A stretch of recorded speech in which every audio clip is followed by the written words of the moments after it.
A person with this realization has no duty to perform because we are now identifying our existence with the material world. So, one year, midnight. Coffee తాగడం, పుస్తకాలు చదువుకోవడం తప్పితే ఏమీ ఉపయోగం లేదు మీ వల్ల. పిల్లలు, పాలు, కూరగాయలు, టీవీ షోలు అన్నీ నేను ఒక్కదాన్నే చూసుకోవాల్సి వస్తుంది. బాగా బతుకు. పొద్దున్న స్టార్ట్ చేసింది మళ్ళీ రీలు. మీలాంటి వాళ్ళ కోసమే మన లావణ్య ఒక సినిమా చేసిందంట. అది మార్చిలో వస్తుందంట. ఇంతకీ ఏ సినిమా చేసింది?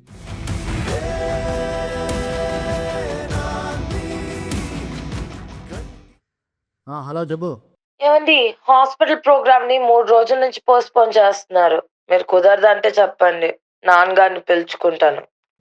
బా ఆఫీసులో స్క్రిప్ట్ వర్క్ బిజీగా ఉన్నా చెప్పాను కదా. తెలుసు ఎప్పుడు ఇదే మాట. మీలాంటి వాళ్ళ కోసమే లావణ్య ఒక సినిమా చేసిందంట. ముందు అది చూసి మీ సంగతి చెప్తా.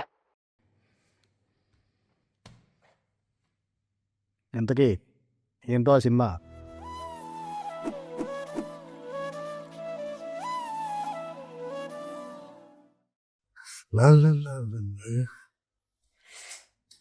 సూపర్ ఉంది బుజ్జి.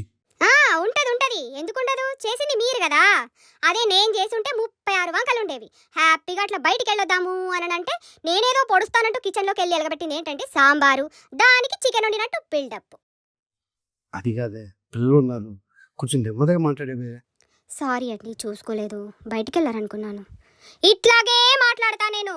మీ అమ్మున్నా, మీ అక్కున్నా, మన పిల్లలున్నా ఇట్లాగే మాట్లాడతా. ఇంకా పరువు ఒకటి మళ్ళా మీకు. అందుకే అండి మనలాంటి వాళ్ళ కోసం ఒక కథ రాసుకుని సినిమా తీశా.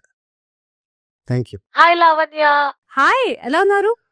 మన మూవీ గురించి మీ హస్బెండ్ చెప్పారా? చెప్పాం. ఇంతకీ మూవీ రిలీజ్ డేట్ ఎప్పుడు అని అడుగుతున్నారు. సతీ లీలావతి మార్చ్ 6th కి రిలీజ్ అవుతుంది.